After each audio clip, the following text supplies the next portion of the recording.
Coming up on Mountain News this morning, we talk with one small business owner in London who is doing everything he can to help his employees after they had to close due to the new outbreak restrictions. And we share the story of a Kentucky State Police lieutenant in Letcher County who has started making and donating reusable face masks, all while working full-time. And Virginia Moore is a sign language interpreter. During the 5 p.m. briefings with Governor Andy Beshear, we sat down with her to talk about how her role helps more than 500,000 Kentuckians.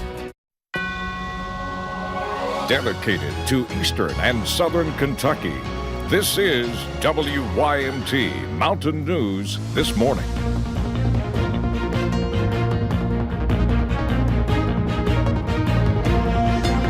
Good morning. The time is now 6:32 and I'm Lacey Roberts. Thank you for joining us on Mountain News this morning on this hump day, and the week is feeling like it's just flowing by. I don't know if that's because I'm hurrying to make it go by, Brandon, to get to this sunshine that we've been talking about all week long, and I'm ready for it to get here, and I know people are too. Absolutely. A lot of folks stir crazy because they're stuck in their homes right now due to the self-isolation, self-quarantines there from the coronavirus. So it'll be a good day to get out, but again, remember, social distancing. Let's take a look and see what's going on this morning, and you'll see there's a little bit of shower activity still going on, some drizzle, some mist this morning, so just be careful that as you head out early, if you're still going to work, if you still have to report to work this morning, keep that in mind that there's some fog out there as well. Temperatures in the 40s and 50s, 43 Moorhead, 45 Jackson Hazard, 46 in London and Williamsburg, 54 rather in Jacksboro and Jonesville. That's kind of your range across the state. 48 Paducah, 52 in the Tri-Cities, 43 Cincinnati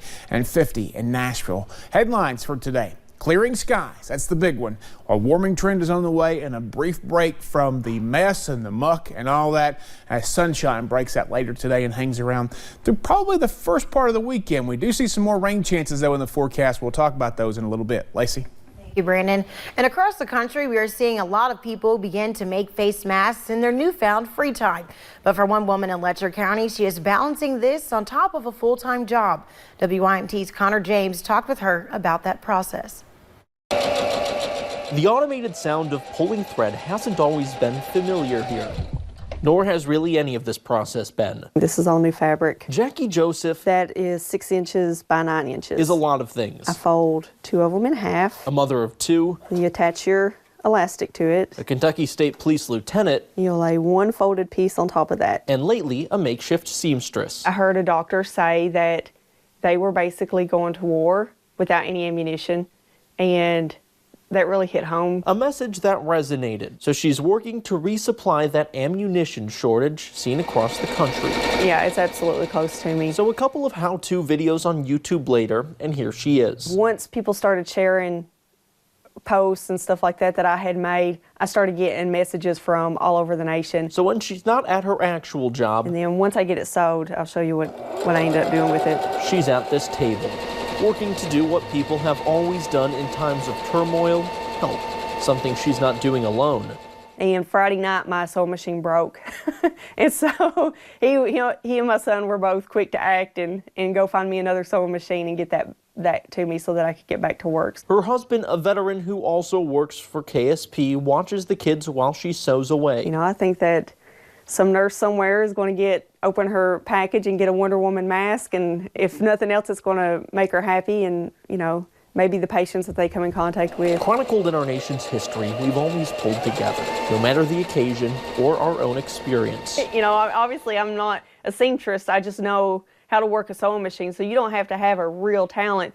Just if you see a need, step up and fill that need. Fill that need. A message that now, more than ever, seems like something we should all do. In Letcher County, Connor James, WYMT Mountain News. Now, each mask takes about 15 minutes to make, and she makes about 20 a day, and on her weekends, she tries to do more than 60.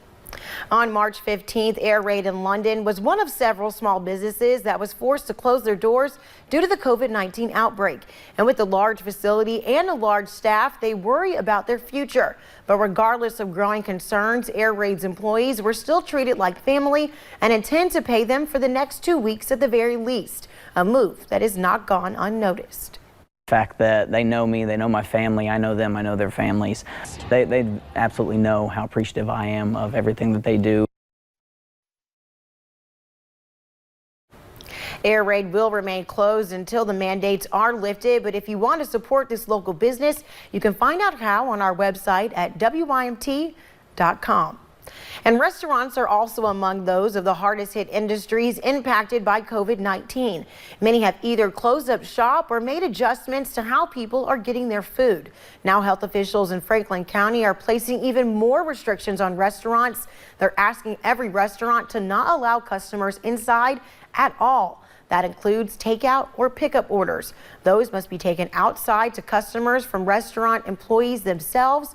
It is now a move owners will not argue with. No, it makes sense. I think the way they're going to get over this is for everybody to stay at home. You know, and that doesn't do anything for me and my business or anybody else's business, but let's stop. Stop. That's it. It's a measure that the Franklin County Health Department hopes will help keep people from crowding around inside a restaurant while they're waiting for their food. And as part of their effort to slow the spread of COVID-19, officials at Cumberland Gap National Park have closed restrooms and picnic shelters. Outdoor spaces, including the Pinnacle Overlook and trails, will remain open. They also urge you to pick up any trash that you may have to keep everyone safe. And for those of you looking to be healthy at home or out and about, you can still grab sporting supplies despite retail businesses being closed. Hibbett's is offering curbside pickup. You can order online and then the staff there will grab your items and bring them out to you when stopping to pick them up. 3 Fayette County public school employees have tested positive for COVID-19, and the district announced one of those employees was diagnosed on Monday. 2 employees were working inside of the school, the other a transportation employee. Health experts say if any school employees become infected in any school district in the near future, the threat to children is minimal. Well, I don't think the students are risk. Students actually young folks tend to be doing very well with this illness. I mean, there is a very small chance that they would have a severe illness. Dr. Stanton also added that this is a community illness. We've got hundreds, if not thousands, of people out there that have been exposed or some clinical cases of COVID-19. So it's not rare as an occurrence anymore. And she is now a regular part of the 5 p.m. briefings with Governor Andy Beshear. Virginia Moore is an interpreter with the Kentucky Commission on the Deaf and Hard of Hearing. Moore says being included in the daily news conferences is bringing huge awareness to what's been a big problem in Kentucky. WYMT's Phil Pendleton spoke to Moore about the important service she is able to provide. Couple new things tonight. For several weeks now, she's been right by the governor's side. I'm a part of something different, something new, and a historical moment for Kentuckians, the United States, and for access. Virginia Moore signs for the Kentucky Commission on the Deaf and Hard of Hearing.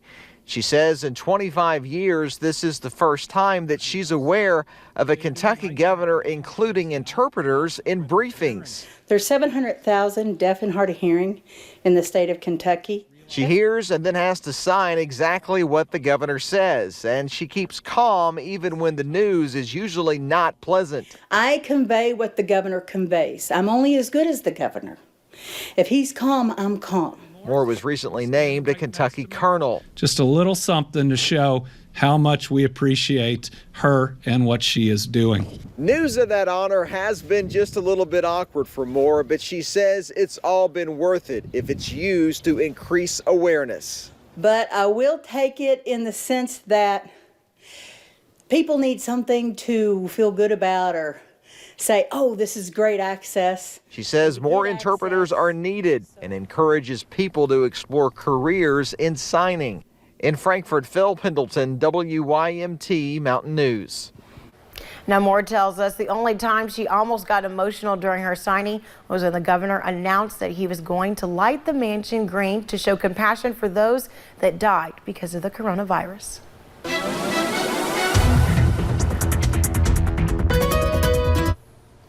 Forecast this morning over in Pikeville, a little bit on the dreary side, but hopefully we'll start to see all this mess and muck move out of here before too long. Some light rain, some drizzle still around in some areas. As we take a look at our visibility numbers, you still see the bulk of the fog is over in that area too. Kentucky River back over toward the Big Sandy. Not as bad down toward the Cumberland Valley, but still around this morning. Be careful of that. Temperatures 40s and 50s, warmer than it was this time yesterday morning in a lot of areas by several degrees. Your out the door forecast, we are going to see conditions improve today as the clouds move out and the sunshine comes into play, and I think we'll actually make our 60-degree forecast high later this afternoon. Lacey? Thank you, Brandon, and thank you for joining us on Mountain News this morning. Coming up, deputies in West Virginia responded to a routine call that turned into a chase down the river with an accused felon on a log. We'll have the details.